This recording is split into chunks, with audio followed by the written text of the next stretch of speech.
a man who was born on a small island with no natural resources, its population impoverished, socially fragmented, and colonized by Great Britain. Did he live long enough? Not only to see it become a prosperous, independent, and socially unified island, but also to be the founder and leader of that model, which today is acclaimed by the world and considered a true miracle. We're talking about Lee Kuan Yew, a descendant of Chinese immigrants who managed to rise as the ruler of Singapore, architect of an open economy, but one that was coldly directed by the state, bearer of the iron hand who sought prosperity but also order and social cohesion through harsh disciplinary measures, and head of a sovereignist policy but pragmatic and prudent who understood the role of a small nation, managed to elevate this small island and its population to become global benchmarks in industry, commerce, and technology, as well as examples of how a strong yet efficient and meritocratic state could function. Join us to discover the fascinating story of Lee Kuan Yew and how he built a model that, despite its flaws, would become the envy of many. This is Reinaldo Carrillo Vilches.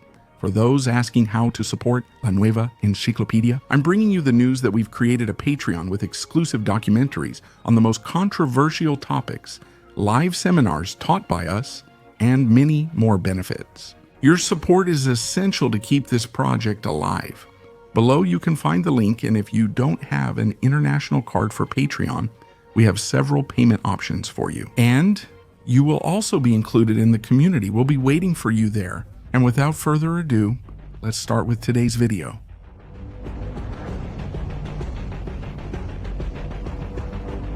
Harry Lee Kuan Yew was born on September 16, 1923. He is the firstborn of Li Qingkung and Chua Himnio, a family belonging to the group known as the Straits Chinese. That is, those descendants of Chinese immigrants who had migrated centuries ago to that region of Malaysia and Singapore, and who over time adopted new customs. His family lives with a certain comfort in that world, which was a marked and constant mix of cultures. Harry's paternal grandfather, Lee Kuan Yew, was a fervent admirer of England, and it was he who gave him the name Harry, a symbol of British prestige in that Asian colonial society. Although, as we will see later, Lee Kuan Yew would go on to reject this first name, the languages spoken in his home reflected that mixed English and Malay dominated daily conversations, while Mandarin Chinese could also be heard. That coexistence of languages, along with his mother's firmness and his father's temperamental character, began shaping early on the identity of a boy destined to think between two worlds. His childhood took place in a two-story colonial house, typical of the well-off middle class.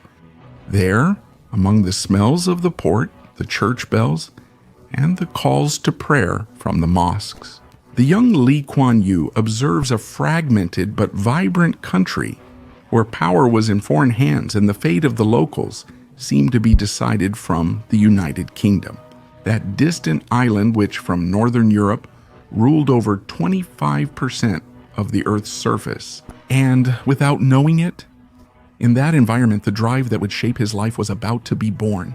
The patriotic desire that one day his homeland would stop being a colony and learn to govern itself.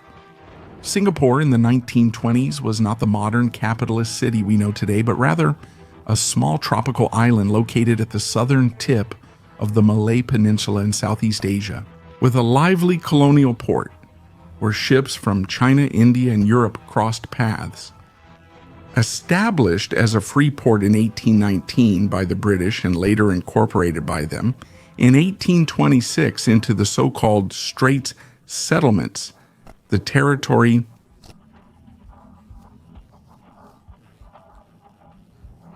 became one of the jewels of the British Empire. The Straits Settlements were made up of Singapore, Penang, and Malacca, the current capital of Malaysia, and they were a group of strategic territories located on the most important maritime trade route between Asia and Europe. From there, the British Empire controlled the passage of thousands of ships loaded with rubber and tin, while managing the economic flow of all Southeast Asia. When was Lee Kuan Yew born? Administratively, Singapore was a British crown colony governed directly from London. The British governor of the island held all authority, assisted by advisory councils where some local residents had a voice. But nothing more than that. Singapore was not truly a nation or an autonomous state, not even a community. It was fundamentally a British imperial base, designed to serve their maritime trade and their geopolitical interests. It's important to clarify that Singapore and the Malay Peninsula, though neighboring, were separate territories. In Malaya, also known as Malaysia, the British maintained the so-called local Islamic sultanates, which served as ceremonial figures and co-governors. The British had the final say in decisions of power through a system of protectorates, imposing colonial advisors in each territory. Now in Singapore, this was different since there was no local co-government, but rather direct British rule without intermediaries, which would set a very different political course. In fact, at this time, there was not yet a country properly called Malaysia. This region was inhabited by the Malaysians, the indigenous peoples of that territory, and Malay was also the name of their language. Whereas Malaysian is a modern term that appears decades later, in 1963 when the state of Malaysia was properly founded. So Harry Lee Kuan Yew grew up in a multi-ethnic and fragmented society. Chinese, Malays, Indians, and Europeans lived together under colonial rule, with racial and cultural hierarchies visible everywhere. English was the language of administration and power. Malay was the most common language among the people, and the dialects of the Chinese immigrants were also present in the markets and neighborhoods. So going back to the childhood of Lee Kuan Yew, that comfort of his early years ended with the Great Depression of 1929.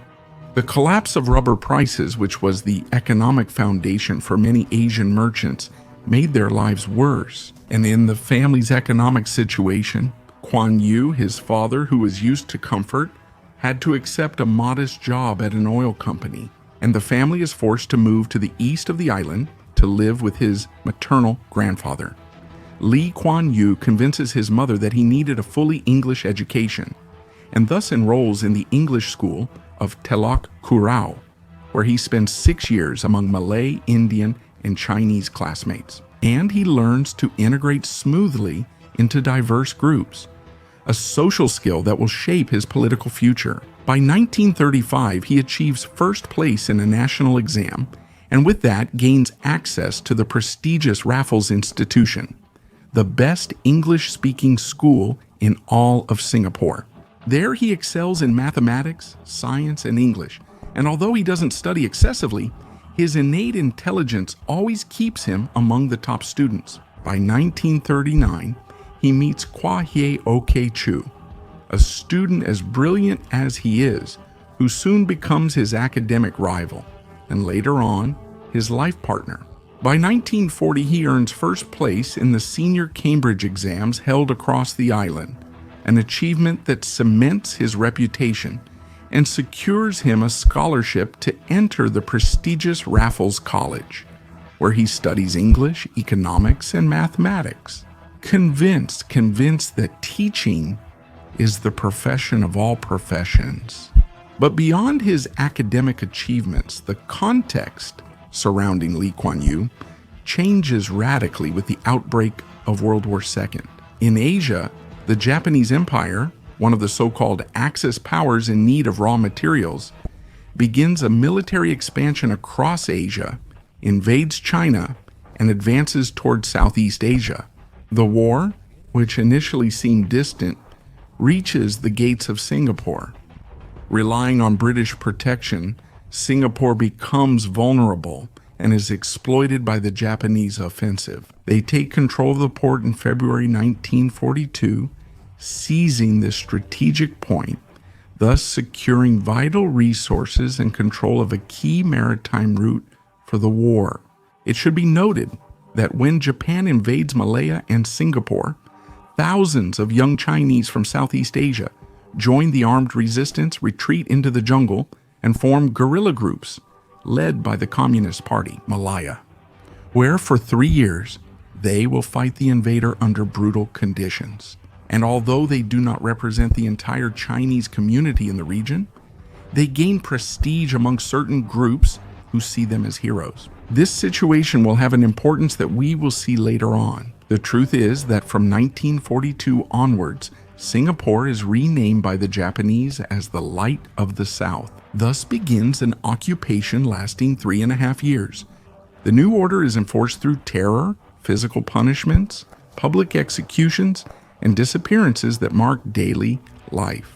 The tragedy reaches its darkest point with the Suk Chin massacre, directed against the Chinese men of the island who had supported the Chinese government fighting against Japan. At that time, in February 1942, between 50,000 and 100,000 victims were executed by the Japanese, leaving a collective trauma that would mark Singapore and Lee Kuan Yew to this day. At that time, Lee Kuan Yew was 18 years old and experienced that horror firsthand. Caught in the purge raids, he goes to the registration center and is separated for execution, and it's registration. But at the last moment, a Japanese soldier pulls him aside and stamps him with the authorized seal. A lucky, apparently accidental gesture saved his life. To survive in that reality, he accepts any job working as an assistant in a Japanese company, then as an English editor in the propaganda office. This gives him access to reports that reveal Japan was losing the war. There, he learns Japanese by force. From reselling jewelry to making chewing gum. The Japanese occupation shatters the British order in that region. That hierarchy experienced by Lee Kuan Yew, where the whites rule and the Asians obey, as was commonly heard back then, is shattered when Japan defeats the British Empire, at least temporarily. In that land, the event deeply impacted his entire generation. If the British could fall, they could also be replaced. Finally, after 3 violent years on that island, in August 1945, the Japanese occupation ended with Japan's surrender. During the war, signed by Emperor Hirohito, a controversial figure about whom we have a very interesting video on the channel that we invite you to watch. This brutal experience was the most formative period in Lee Kuan Yew's life, marked by the humiliation of his nationality and the collapse of British colonial power. A strong nationalist and anti-colonial sentiment developed among the inhabitants of that area, a feeling that also arises in him and will guide his entire political life. To build a nation as strong and disciplined as possible so that it could never again be dominated or humiliated.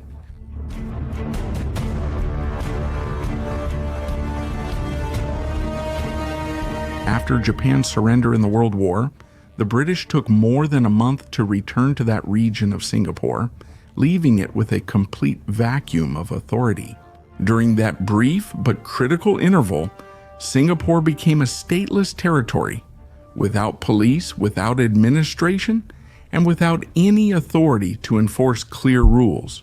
With the Japanese surrender, the previously mentioned communist guerrillas, who had formed in that region to fight against the Japanese invasion, were now armed. Organized and full of resentment, they come down from the jungle towards Singapore.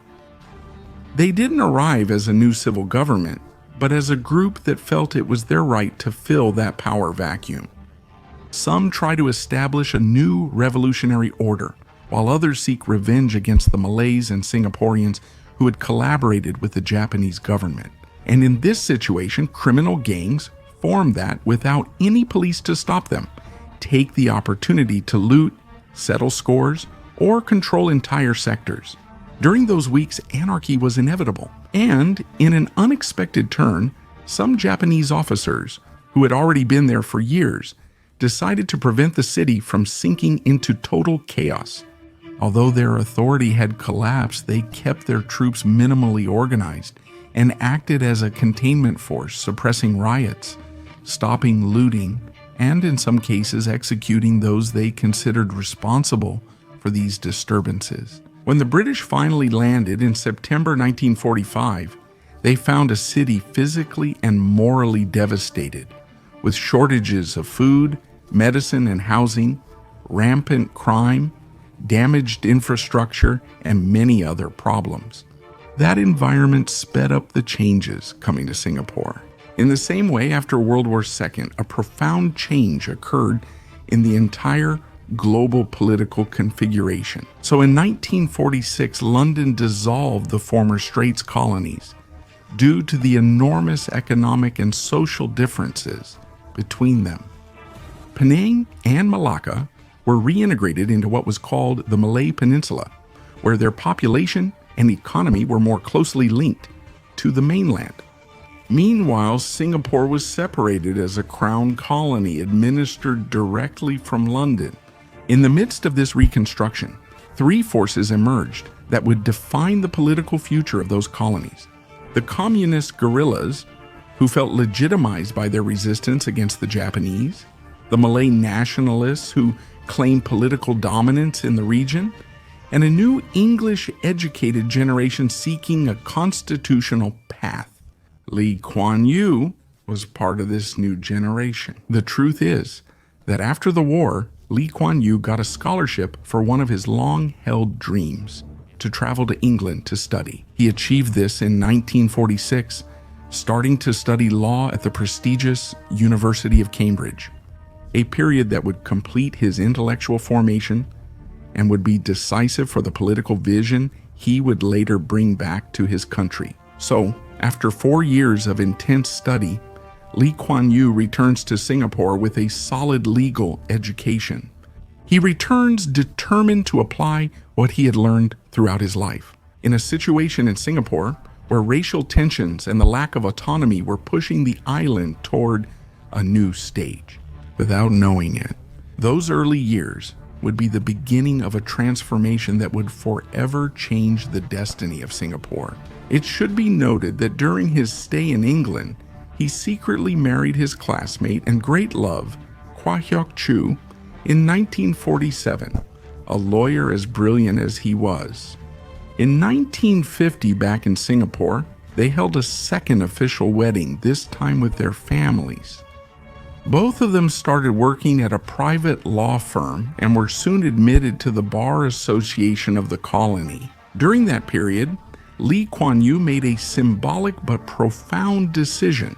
He dropped his English name, Harry, and publicly and officially adopted his Chinese name, which was Lee Kuan Yew. It was a political gesture that affirmed his Asian identity in front of the British and marked a distance from the colonial world in which he had grown up. By December 1950, the riots of the so-called Dutch girl case broke out.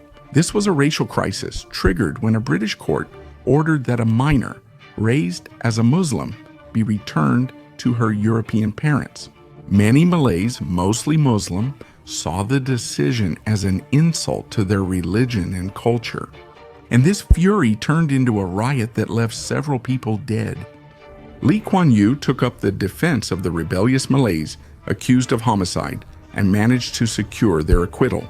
This catapulted his fame as the local lawyer capable of defending the region's nationals against the British invaders. In 1952, his life took a decisive turn as he discovered the area where he could truly have political influence at that time, the labor movement. Lee Kuan Yew began working as the legal advisor for postal workers and telecommunications workers.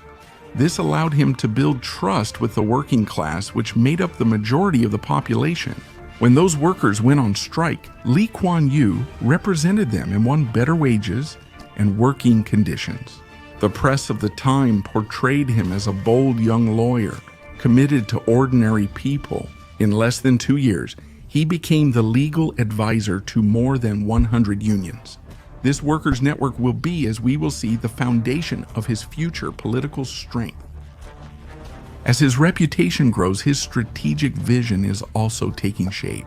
Lee Kuan Yew frequently meets with his close circle at home, where they discuss the political future of Singapore in this intellectual nucleus that will be the seed of the future political party. From Lee Kuan Yew, they come to understand a clear reality that Singapore would not be able to build a political movement solely from the Anglophone elites to which Lee Kuan Yew belonged. It was Chinese or Malay speaking, and its unions were dominated by Chinese linked to communism. Although Lee Kuan Yew was not a supporter of the revolutionary path, he knows that without that support base, no national project would be viable, so he begins to establish a tactical alliance with those communist groups.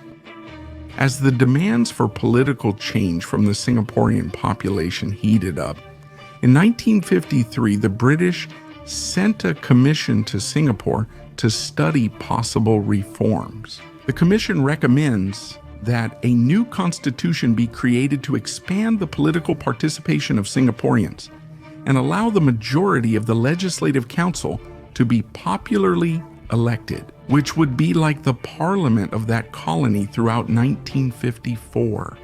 In this way, the entire colony knows that a change is coming, but it will enter a stage of limited self-government, where they still weren't fully sovereign, but according to some, it was the first step toward decolonization. Faced with this imminent reform, Lee Kuan Yew understood that it was time to act. So in November 1954, he and his intellectual circle founded the People's Action Party, the future vehicle. Lee Kuan Yew's political party is conceived as a constitutional, multiracial party determined to put an end to British colonial rule. To balance its Chinese unionist wing, Lee Kuan Yew invited Malay leaders who held important positions in peninsular politics, thus strengthening the multiracial image and credibility of this new political movement. For the first time, Singapore began to transform from a rigidly administered colony into a politically mobilized society.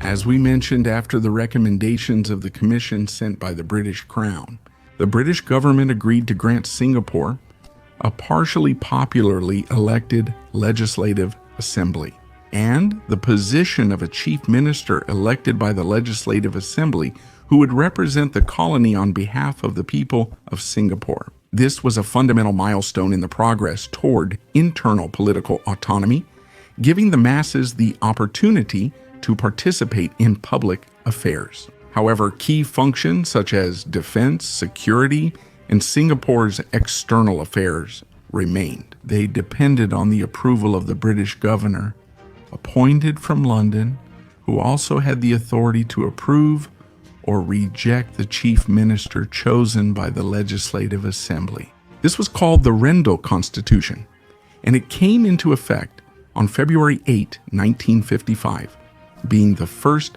Magna Carta of Singapore. Later, with great enthusiasm in April, the first elections for that Legislative Assembly were held, and Lee Kuan Yew's People's Action Party entered the arena in this contest. Lee Kuan Yew runs as a representative for a working-class and densely populated district in the heart of Singapore City and achieves a considerable victory. He was only 31 years old and became the leader of the opposition in an assembly for the first time elected by the majority of the population. As we said, the People's Action Party did not win the majority of the assembly in this election. David Marshall became the chief minister of Singapore, validated by the British governor. But his administration is fragile, as he has to face strikes, union tensions, and the advance of communist groups. At the end of the day, everyone was betting, to a greater or lesser extent, on greater autonomy for Singapore. But London refused. They considered that the island was still unstable and there were no guarantees to hand over control of internal security. Unable to obtain better concessions from the British Crown, the Chief Minister Marshall decided to resign. After his failure, his successor began a new round of negotiations. With a more radical stance and actions, he managed to gain some trust from London and achieved several victories for the cause of Singapore's independence. In fact, Lee Kuan Yew took part in that new Singapore delegation, which was negotiating new concessions with London. For example, they succeeded in having the status of Singaporean citizen recognized for the first time, so that the people were no longer officially considered British colonial subjects. While all this was happening, as you may recall, the territories of Penang had separated from Singapore in 1946. But in that same year, 1957, after intense negotiations, the Federation of Malaya was established, formed by 11 peninsular territories, including several of the territories that previously made up the Straits Settlements. With this federation, those territories achieved independence from the United Kingdom. Singapore remains outside of this federation. Its population, mostly Chinese, and its urban and commercial character lead London to keep it as an autonomous colony under its sovereignty, a separate destiny, but inevitably linked to the development of the peninsula. Lee Kuan Yew is still a leading figure in negotiations with the United Kingdom, and in August 1958, the State of Singapore Act was formally established, granting the island almost complete self-government. A parliament was created, elected by popular vote, and the prime minister position was established. But despite this, London still retained absolute control over Singapore's defense and foreign policy. A new draft constitution began to take shape, and new legislative elections were held to form an assembly that would approve this draft. Where formally the British still retained control over defense and foreign relations, in the elections held on May 30, 1959, the People's Action Party, led by Lee Kuan Yew, who had already become the visible leader of the Singaporean independence movement, managed to win the election by a landslide, securing 43 out of 51 seats. Subsequently, on June 3, the new constitution was enacted, and Lee Kuan Yew was sworn in as the Prime Minister of Singapore at just 35 years old. Promising an honest and disciplined government, this achieved for the first time an almost complete autonomy for Singaporeans to govern themselves. This autonomy and the first government led by Lee Kuan Yew in Singapore came at a desperate time. The island was tiny, it had no natural resources, no land to grow food, it didn't produce its own water, and it survived on maritime trade. Fundamentally, a model that was starting to fall short in an increasingly competitive world. Unemployment was rising, housing was insufficient, and social and racial tensions were always on the verge of erupting. Thus, in 1961, a first political crisis arose for Lee Kuan Yew, as his historic alliance with the leftist Unionists broke apart, when Lee Kuan Yew proposes to unite Singapore with the Federation of Malaya, convinced that the island could not survive on its own and would become a victim of the major powers. For Lee Kuan Yew, the merger with the Federation of Malaya would guarantee resources, stability, and a larger market. But for the left, it meant giving up their revolutionary project. So a violent split occurred between these actors. The dissident leaders left the People's Action Party and founded a new mass movement that dominated unions, universities, and the streets, unleashing a wave of strikes and protests against Lee Kuan Yew. Amidst that tension, Lee launches a public campaign to defend the union with the Malayan Federation. Thus, in 1962, he called a plebiscite where the majority supported integration with the Federation of Malaya, betting on a practical solution to the great economic, social, and political fragility that Singapore was facing. But for this union to happen, the Federation of Malaya demanded one condition: to neutralize the communist network that existed in Singapore, with a left wing strong enough to destabilize the entire region. In this way, in February 1963, Lee Kuan Yew carried out the so-called Operation Cold Store, a raid that arrested activists and leftist leaders throughout Singapore accused of seeking to subvert the state. In this way, on September 16, 1963, Singapore formally ended its status as a British colony and joined a new and larger federation called Malaysia. This new country was created to reflect the union of several different regions: the former Malayan Federation, which included Penang and Malacca, Singapore, and the territories of Sabah and Sarawak, which are part of the great island of Borneo. But what seemed to be Singapore's salvation ends up becoming an impossible union, because from the very beginning the differences start to show themselves as too great. The People's Action Party advocates for a multiracial country where all citizens have the same rights. In contrast, the Malay government, knowing it is stronger, insists on maintaining a privileged position for the Malay community, fearing the Chinese majority in Singapore would eventually displace them from power. For them, full equality was seen as a threat to their political control and not as a democratic ideal. So the clash within the union becomes inevitable. And in '64, racial riots broke out between Malays and Chinese in Singapore, with deaths, injuries, and more problems. The authorities of the Federation accused Lee Kuan Yew's party of provoking those tensions. But Lee Kuan Yew, who at the time was still the Prime Minister of Singapore within the Federation, he responds that structural discrimination made it impossible.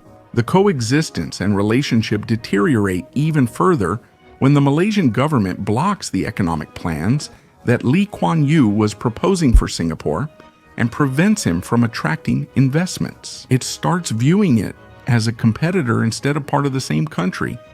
Indonesia viewed Singapore as a problem and retaliated. It launches sabotage and urban terrorism campaigns, sending commandos to Singapore to plant bombs in public places. The Federation of Malaysia, which was supposed to unite the region, paradoxically becomes an immediate source of conflict for the Malaysian authorities. Lee Kuan Yew's growing influence among all non-Malay citizens in that country and federation. It was becoming very dangerous, and they feared it could disrupt the supposed racial balance of the federation. In this way, on August 9, 1965, the Malaysian Parliament of the Federation voted to expel Singapore from that union. And since Singapore was no longer a British colony since 1963, that expulsion turned that nation into an independent country and a parliamentary republic. Thus, the island fully assumed its sovereignty, its defense, and its foreign policy, which until then had never been entirely in its own hands, whether because of the British or the Malays. At this moment, Lee Kuan Yew appears on television with visible tears. For him, independence felt like abandonment, not achievement. He had staked his entire political life on the union with Malaya as the only way for that tiny island to survive. But now, with no time to lose, he had to face the difficult task of building up a tiny country, poor in resources, full of conflicts, and placing it at the top of the concert of nations in the East.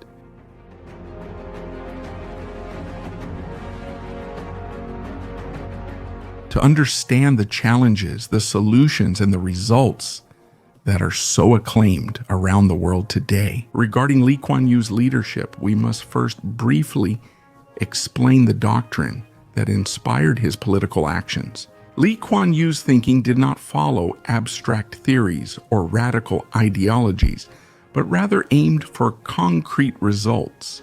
He used to say that the only thing that mattered was whether something worked or not. He believed in pragmatism, in looking at reality as it is and not as one would like it to be. His vision combined Confucian discipline with Western rationalism.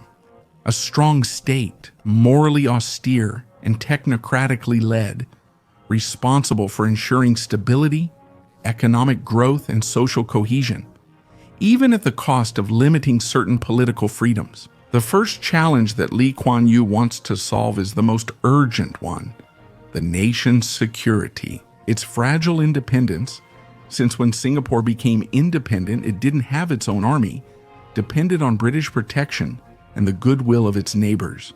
Around it, the outlook was uncertain. Malaysia maintained political tensions with the island after the 1965 separation, and Indonesia, under President Sukarno, was still carrying out sabotage campaigns inside Singapore.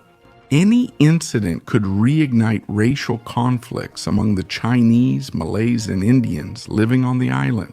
To address this vulnerability, Lee Kuan Yew promoted the creation of armed forces from scratch.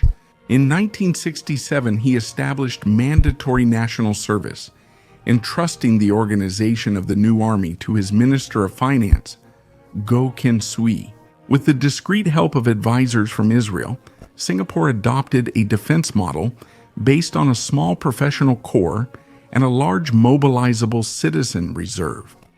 This decision not only guaranteed defense, but also became a tool for social cohesion. Young people of all races had to serve together, forging a sense of national unity that did not exist before. And by this same year, many of these political tensions were eased.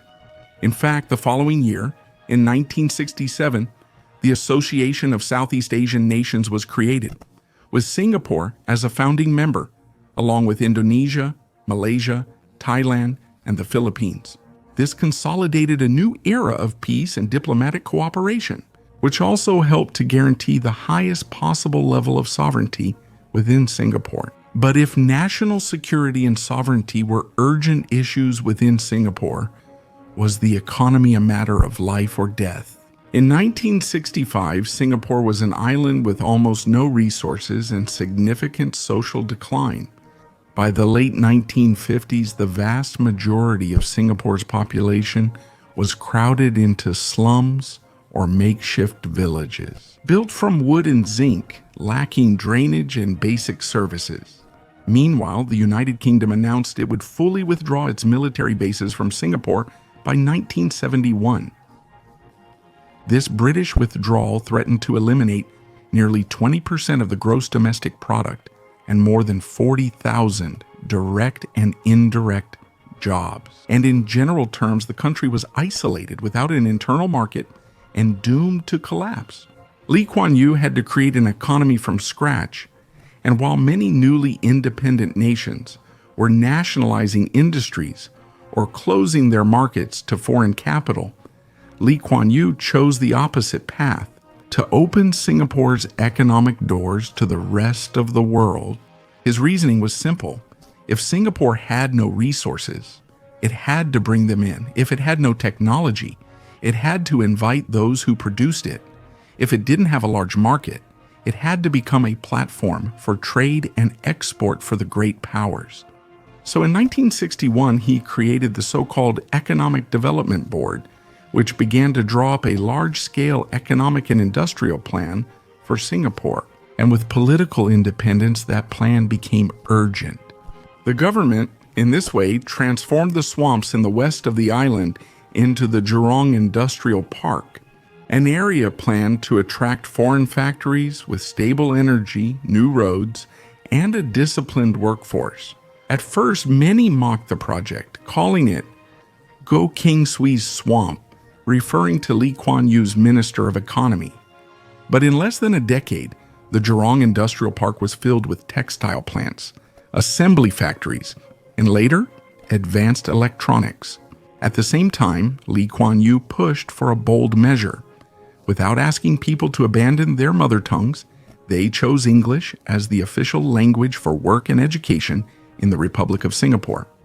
The decision aimed to unite Chinese, Malays, and Indians with a common language that was also more marketable. And, in addition, it directly connected the island to global trade. American and Japanese companies find in Singapore an environment where communication is easier, laws are clearer, and corruption is non-existent. The state begins to offer guarantees that almost no other third world country could promise.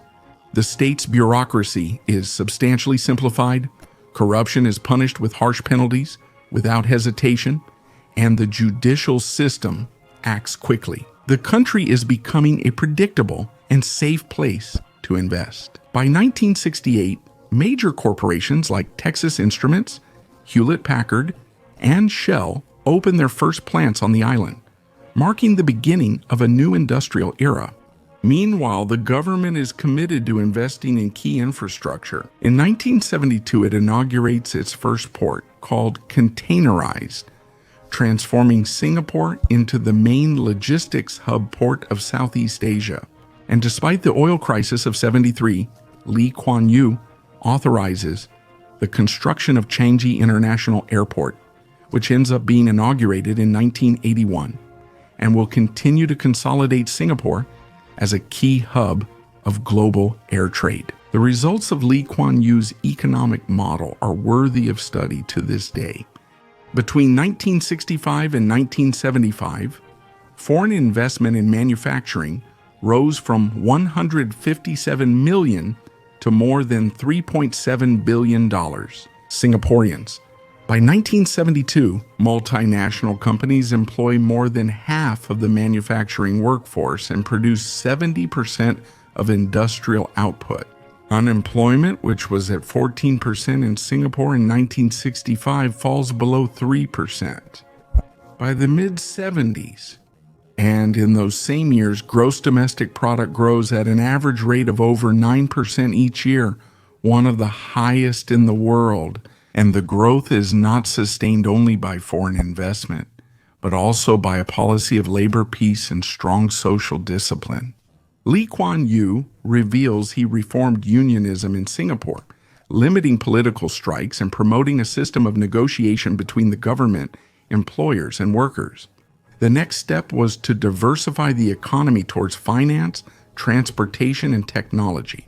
By 1968, the Development Bank of Singapore was founded, and shortly after, the Monetary Authority, the central bank of the nation, which maintains a prudent monetary policy and a strong currency. In the 1980s, following Lee Kuan Yew's grand economic plan, the electronics and financial services industries turned the island into a regional center of innovation.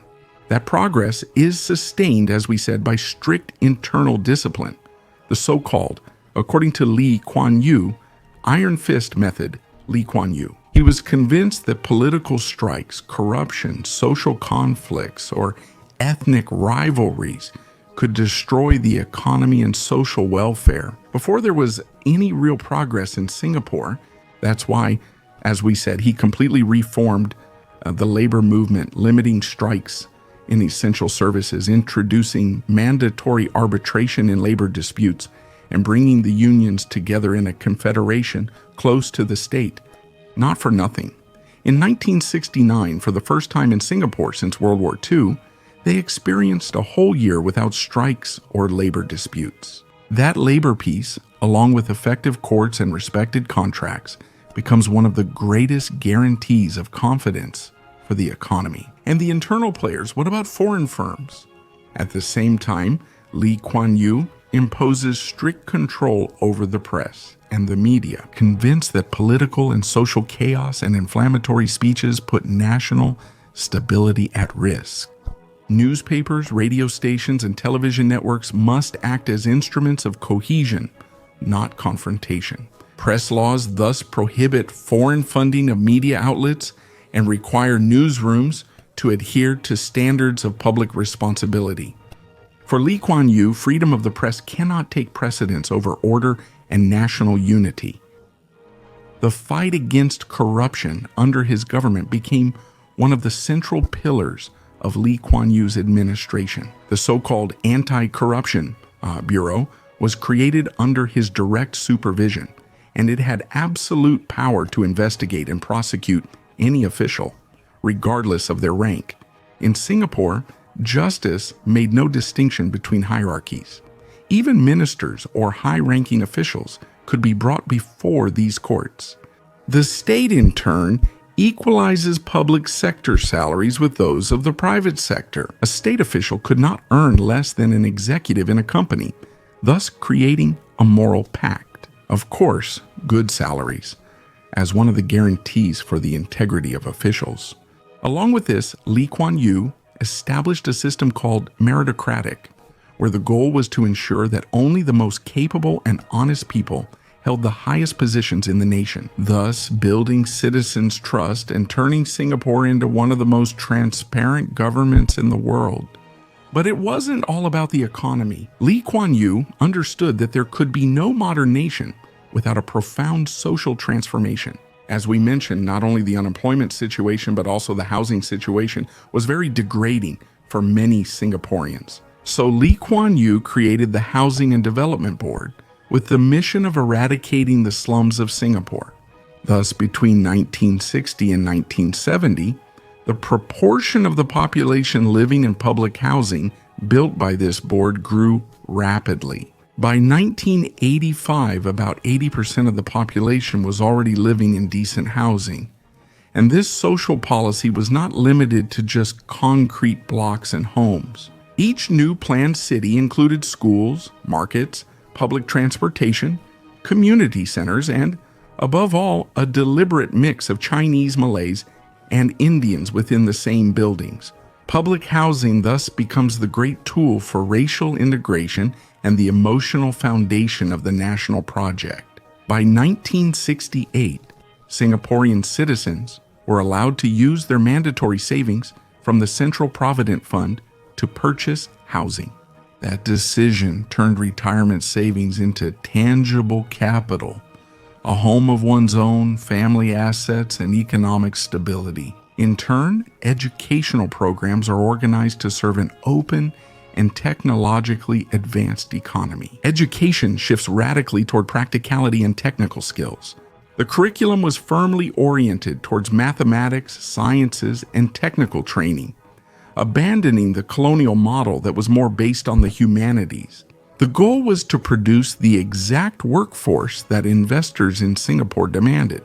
For this, the government maintained strict bilingualism, but also focuses accelerated vocational institutes and high-performance schools capable of training technical and professional elites who could move with ease.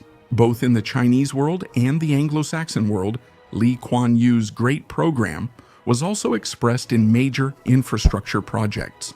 The Port of Singapore is completely remodeled to adapt to the use of standardized containers in global maritime trade. In short, when you look at the numbers, the change in Singapore is hard to believe. The nominal gross domestic product goes from about $975 million in 1965 to $18 billion in 1985.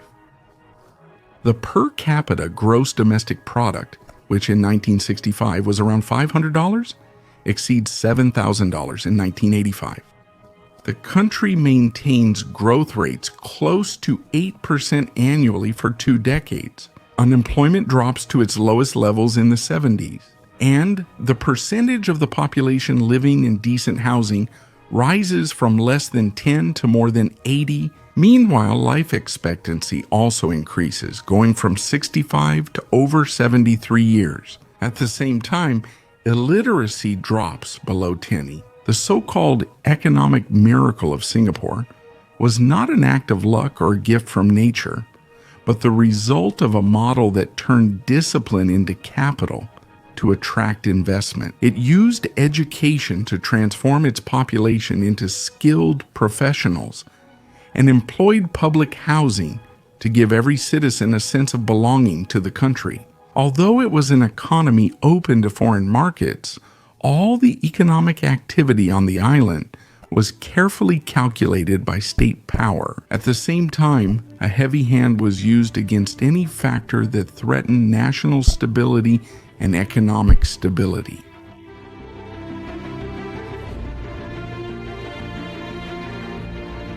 Thus, Singapore entered the 1980s, and Lee Kuan Yew, already established as the strong and wise man who had truly founded the nation, began to think about the matter of succession. The country has grown in an astonishing way, but Lee Kuan Yew insists that no national project can depend on a single figure.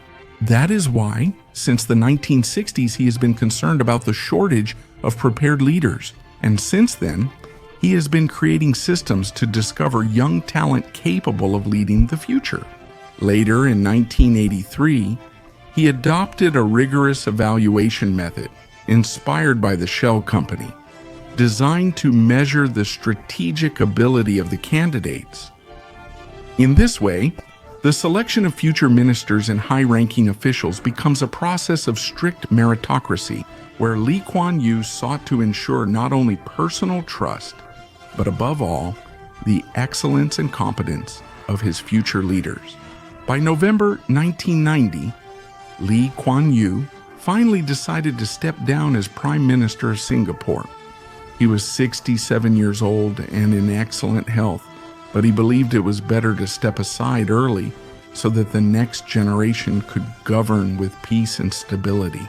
His cabinet unanimously chose Goh Chok Tong as his successor, who took office on November 28 of that year, 1990, as the new prime minister. That same day, Lee Hsien Loong, his eldest son, who had risen on his own merit within the armed forces and the civil service, was appointed deputy prime minister. Thus, an unusual transition for the region began, which took place without any upheaval. Another example of Lee Kuan Yew's political skill, but Lee Kuan Yew does not retire completely.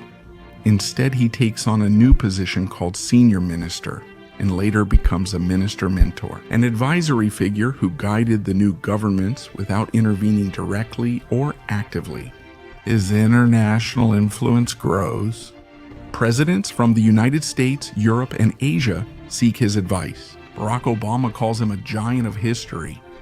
Henry Kissinger highlights his clarity in analyzing Asian geopolitics. And with China, he has maintained close ties since Deng Xiaoping, which makes Singapore a privileged interlocutor for the entire world. Meanwhile, his personal life enters a painful stage. His wife, Kua Heok Chu, his companion for more than 60 years, began to suffer strokes in 2003 and 2008, which left her immobile and unable to speak. Lee Kuan Yew cares for her nightly, reading poems and newspapers to her, and after her death on October 2nd, 2010, he confessed to feeling deeply devastated. Thus, his health began to deteriorate slowly, requiring a pacemaker in 2008, and by 2011, facing recurring complications until his final moments of life. He was hospitalized with severe pneumonia on February 5, 2015, and died at age 91 in the early morning of March 23, 2015. Singapore declared 7 days of mourning, with thousands lining up to bid farewell. The architect of modern Singapore, at the end of his life, left behind a stable, prosperous Singapore with a secure succession of leadership. Not without problems and questions, but with solid recognition from the most diverse actors in the world, and above all, from the Singaporean people. For many, Lee Kuan Yew's work was that of a founder and a leader, and moreover, he had the rare quality of understanding and achieving that the true success of Singapore was that it could continue to progress economically and socially without his presence. Thank you all very much for watching this video. I remind you that your support means a lot to us. By leaving your comments, giving us a like, subscribing to the channel, sharing the video with all your friends, and clicking the bell to activate notifications. Rinaldo Jose Carrillo Vilches here.